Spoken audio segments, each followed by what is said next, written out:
people today. They could spend half their lives over 50. That's a lot of living. So it helps to have a wise friend and fierce defender in your corner. A friend like AARP. So your health lives longer. This is just slow-mo karate? Just slow-mo karate. Your money lives longer. I just bought that. I just sold that. And your happiness lives longer.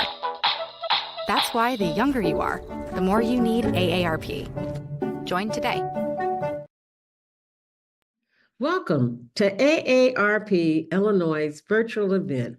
It's so wonderful to have you with us. AARP is on a mission to connect with individuals across various communities, especially those aged 50 and above. We're here to listen, understand, and address the unique needs of you and your community as we age. Our goal is to enrich your experience by expanding our local activities, providing opportunities for you to discover and engage with all that life has to offer right here in your own community and virtually. As we journey through today's event, we invite you to consider joining our dedicated team of AARP volunteers.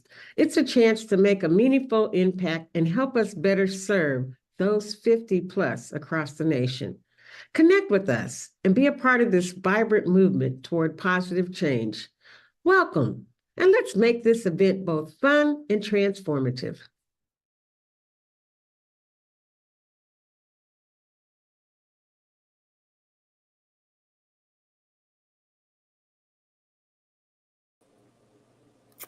Well, good afternoon, everyone, and welcome to AARP Illinois' special virtual event featuring a true living legend from Springfield, Illinois, Kathryn M. Harris.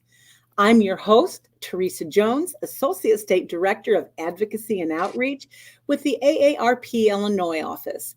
We are thrilled to have Ms. Kathryn Harris here with us today. But before we dive into our discussion, let's get to know a little bit more about our remarkable guest. She's a native of Carbondale, Illinois, and a graduate of Southern Illinois University, Carbondale. Kathryn M. Harris is the first woman and the first African American to serve as the president of the Abraham Lincoln Association since its inception in 1909. She has held managerial and supervisory positions at the Illinois State Library and the SIU School of Medicine Library in Springfield. She has served on the board of the Illinois Library Association and the consortium of the academic and research libraries in Illinois. In addition, she is a past president of the Sangamon County Historical Society and is a recipient of a Lifetime Achievement Award from the Illinois State Historical Society. The Illinois State Historical Society has called her the First Lady of Illinois History.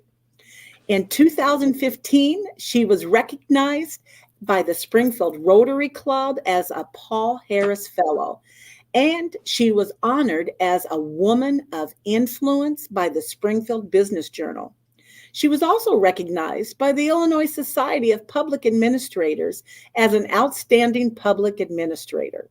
She was named the 2020 State Journal Register First Citizen from a field of more than 20 nominations. Ms. Harris has also served on the board of the Illinois Humanities Council, now called the Illinois Humanities, and has served as a Rhodes Scholar. She also serves on the Springfield and the Central Illinois African American History Museum Board. Now, folks, I could go on and on, but it would take up all of our time, and I want you to hear from her. So, Ms. Kathryn, welcome. And thank you for agreeing to be our guest on today.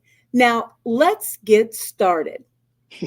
Now, being a native of Carbondale, what brought you to Springfield?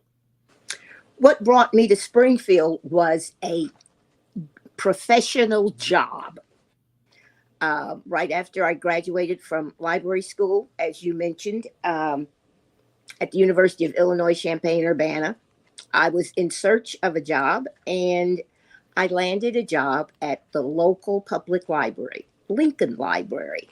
And I will say, in all honesty, that I was the first African American librarian to work there who had a library degree. They were other paraprofessional. There was other paraprofessional staff who looked like me, but I was the first one hired with a library degree. So Wow. that's what brought me here. Can I add one other thing that you did not mention in your introduction? And that is that I also serve on the board of the Abraham Lincoln Presidential Library and Museum as a trustee. Oh, okay. I'm sorry I missed that. Okay. And you're doing that in the present. Yes? Yes, right. Uh-huh. Okay. Oh, that's interesting. Man, I don't know how you have time for all this, but what inspired you to become a librarian? Was there a particular moment or experience that sparked your interest in this field? And can you explain to our watching and listening audience the role of a librarian and the importance of library science? What inspired me to be a librarian is it's kind of twofold. I really wanted to be a classroom teacher, but that was not to be. So the next best thing to being a classroom teacher, a one classroom teacher, is to be a librarian, because then you're a librarian to everyone, to the whole school. Because I wanted to work in a school library or in a university library. And so, I mean, I wanted to teach. Okay. But since I didn't turn out to be a teacher, I thought that being a librarian would be the next best thing, because librarians are indeed teachers. So what are some of the skills and knowledge that's required for this job? Well, to be a librarian, I would advise anyone who wants to be a librarian to go to an ALA, American Library Association, accredited library school. That gives you some credibility. It gives you a lot of credibility because the programs they're excellent. And I went to the University of Illinois, like I said, at Urbana-Champaign. No brag, just fact. It is always it is considered the top library school in the nation. And I went to library school many, many years ago, and there have been so many changes, but U of I has certainly kept up with the changes, especially in the technological field. When I was in library school, and for those librarians who might be listening, there was something on the horizon called OCLC. And folks thought, well, that just may catch on. And over the years, I mean, every librarian under the sun knows about OCLC at some level. But it was in its early stages when I became a librarian. Well, So you can brag if you want to. I think that people who want to be librarians, they have to be inquisitive. They have to have a helpful attitude, because we are helpers. We help people navigate through the fields of information. We help people learn how to evaluate resources, select resources, evaluate the resources, and help them understand how those resources can apply to whatever the field is. And I've been a medical librarian as well in my career. And in that particular position, I had to learn a whole new vocabulary of medical terminology, because I worked with physicians and and the medical staff. And so, of course, I had to know what they were asking me about. So that was a big difference, because it was a very specialized field of librarianship, because there's a medical library association, in fact, just for medical librarians. Oh, wow. Well, I think we might even talk about that a little later. You started your library career in Springfield, and then you Yes. moved to Florida, and then you returned to Springfield. So tell us about the experiences you gained in those different locations. And were there differences in library services between Springfield and Florida? here at the public library, I worked in the reference department, which is my favorite place to be in the library because that's where people come to start their information search. Okay. And when I lived in, okay, I got married, and that's what took me to Florida. And when I arrived in Florida, I had worked for a very short period of time out at what was called then Sangamon State University, which is now the University of Illinois at Springfield. And at the time, Sangamon State was a upper division and graduate school only. When I moved to Florida, I worked at Florida International University, which was also an upper division and graduate school only. So the hiring folks there thought that since I understood the philosophy behind the upper division graduate school program at Sangamon State, that I would be a good fit to work there because they were comparable institutions. Okay. So you were in the right place at the right time, it sounds like. I would agree, Miss Teresa, and I certainly enjoyed it. Good. And then as life happens, and I ended up back in Carbondale for a short while. Okay. And then I came to Springfield, and I stayed with my sister until I got my life back on track, so to speak. All right. So could you tell us, you had 25 years of service as a library service director of the Abraham Lincoln Presidential Library. So are there specific projects or initiatives that you are particularly proud of? Or just tell us about those 25 years. Those 25 years were just full of all kinds of adventures, as you might call them. For those who are not familiar with Springfield and know about the Illinois State Historical Library, the Illinois State Historical Library was housed underneath the old state capitol, underground. Oh. And a lot of people thought that the underground was just simply parking spaces for because there was a bank on every corner. And so people just thought that underground was parking places, but there was a whole library up under there. And so I worked there, and eventually we were blessed, as it were.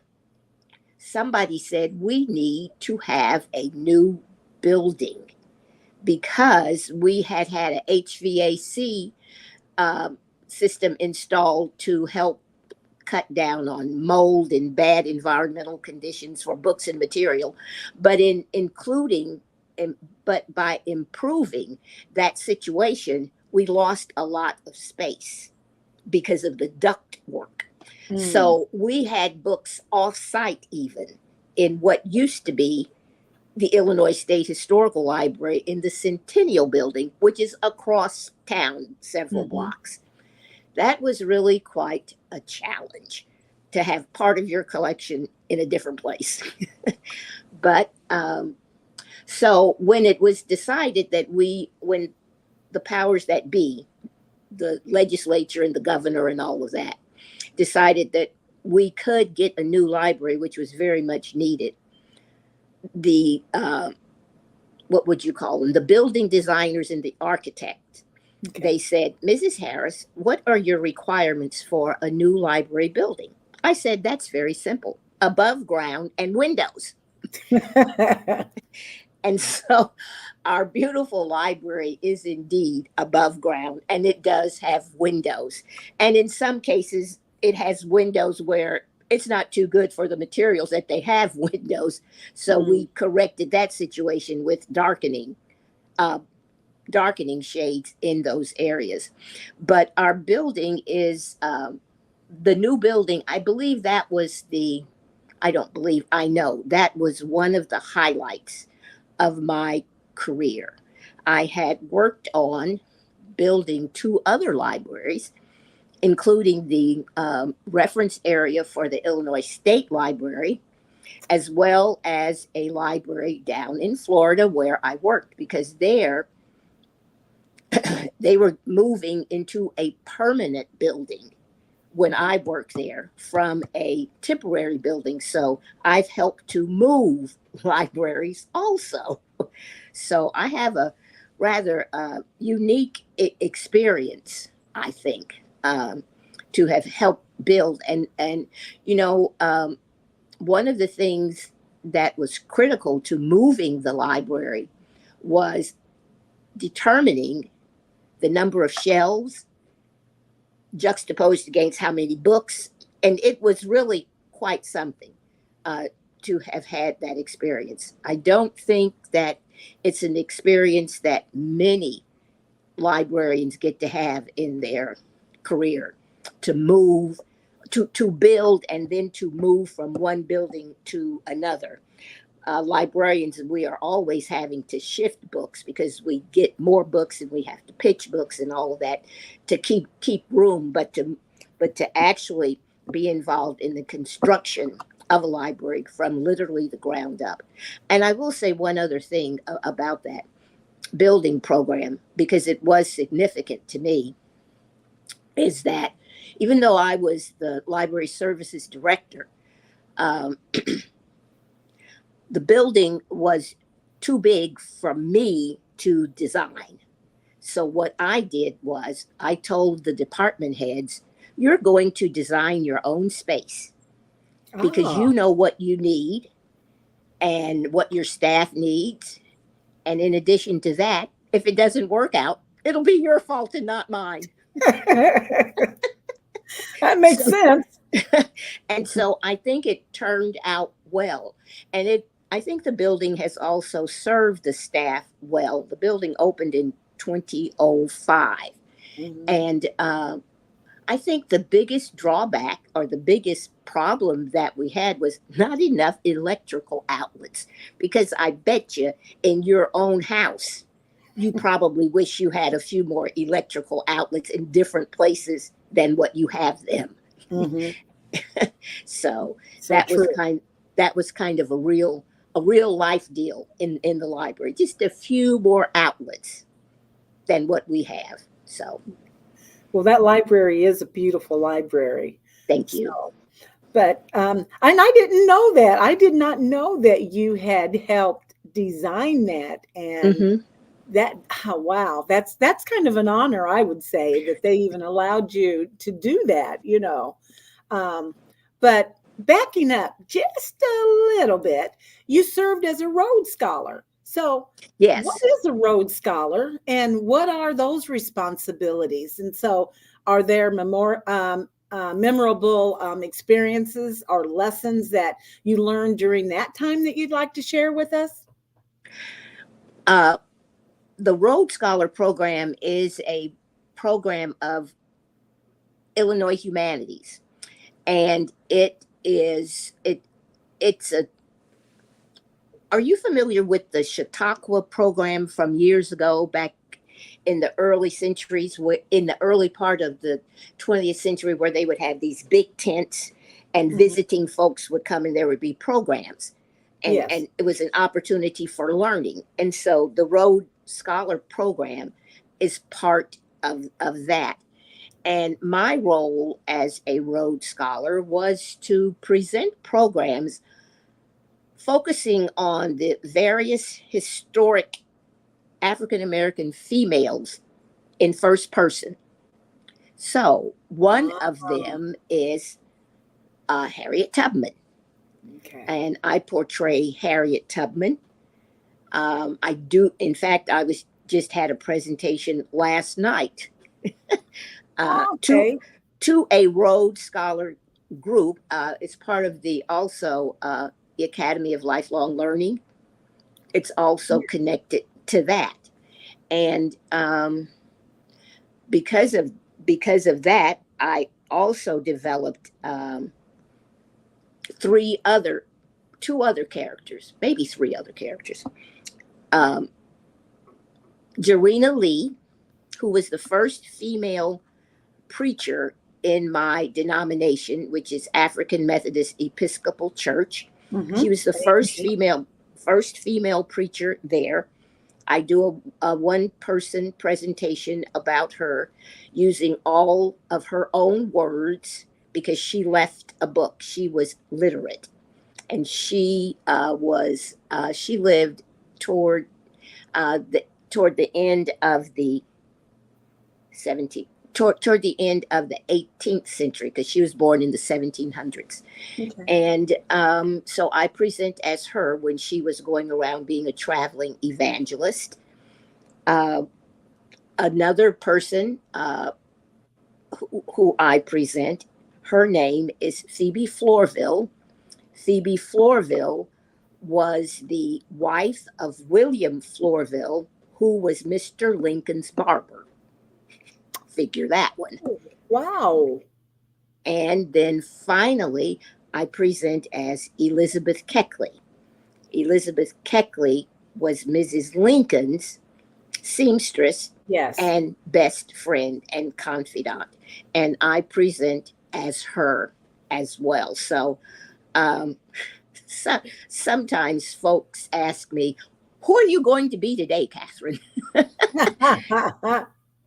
And so it just kind of depends on what's on my agenda as to who I'll be.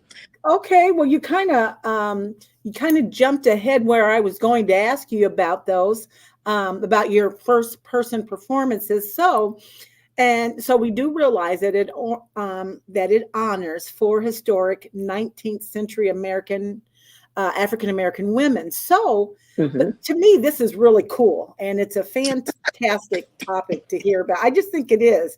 So, when you're saying that you do the first person performance, does that mean, do you have a conversation? Do you say, hi, I am blah, blah, blah, and this is what I've done? Or or is it like you're talking to someone, and the audience is listening? Just tell me a little bit about that. All right. I will use today as a for instance, because on Fridays, I am Elizabeth Keckley at the Presidential Museum in the atrium with Mrs. Lincoln. And so we interact with the people who are coming through.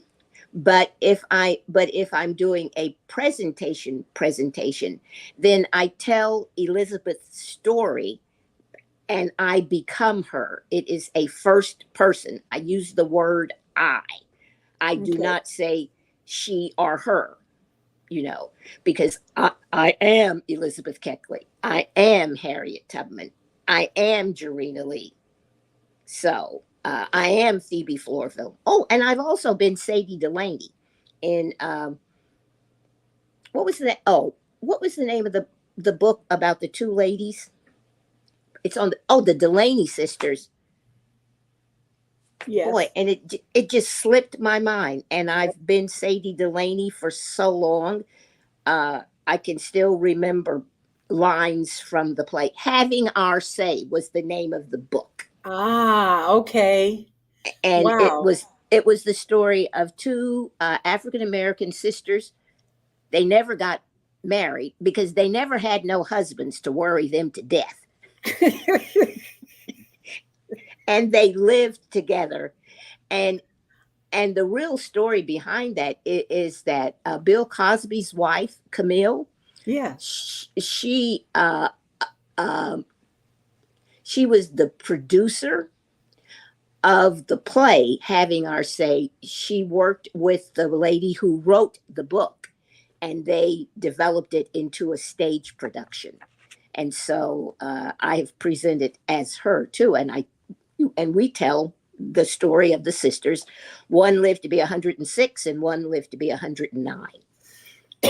And it is a delightful story. So today, when I go downtown to the museum, I will be Elizabeth Keckley and answer questions as she would. And Mrs. Lincoln has in her wardrobe wonderful dresses. And since I'm her seamstress, of course, I have to tell people, of course, I made her dress. Isn't it lovely? Don't you like it? Do you notice how the bodice is just so appropriate for her, and the flowers that are in her hair? I suggested that she do that as well. But doesn't she look lovely today? And so of course I have to know the story of Elizabeth Keckley's life to be ordered to do that, and I have to know a lot about Mrs. Lincoln as well. But Elizabeth Keckley left a book called 30 Years a Slave and 4 Years in the White House. And so that's how I've read that book, of course, and other books that talk about that friendship, because I find it coincidental that Mrs. Lincoln had a friendship with a woman of color, Elizabeth Keckley, and Mr. Lincoln had a friendship with a man of color, William Florville, his barber. And I just thought that was kind of coincidental. Yeah, especially when it wasn't cool to have. Correct. Yes, Correct. African American friends. So in fact, historically, it is said that William Florville, also called Billy the Barber, there was only one other person who knew Mr. Lincoln any better than Billy the Barber, and that was his law partner, Mr. Herman. Wow, So. that's interesting. Very interesting. I think what we're going to have to do here is, because there's so much more about this first person performances, that I think our listening audience and watching audience would love to have you come back maybe in one of these first person performances. I do happen to have some time in August that we would love to have you come back and do this, if you would agree. Well, I think I would agree. And I think that I would like to introduce people to Harriet Tubman. Okay, that would be wonderful. Great. Well, I'm going to hold you to that. All right. But we're running out of time here. So already? I know, it just seems like we started. So, and that's why it was kind of the segue into, we've got to have you come back. Thank you.